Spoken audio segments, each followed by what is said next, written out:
Good afternoon, Rich Nass with Embedded Computing Design.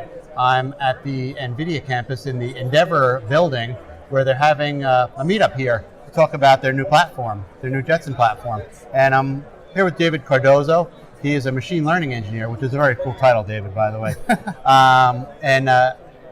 He's with Kiwi Campus, and they have this robot that delivers food to people on campuses.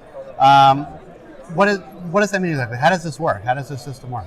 So the Kiwi bot is trying to solve the last mile delivery problem with only cameras and very cheap sensors.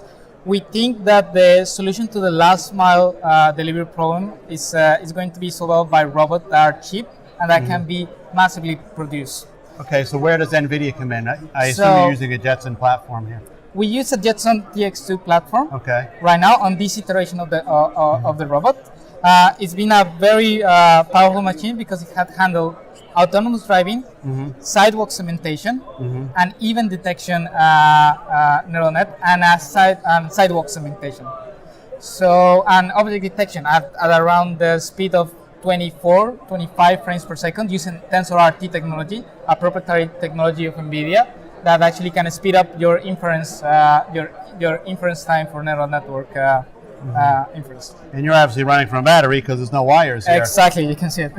And how many of the Jetson modules are you using?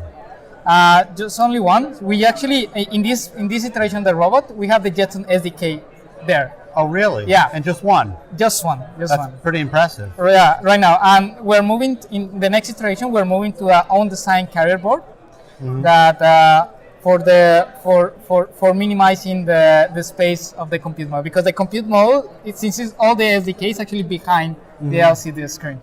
Very good. Thank you, David. No problem.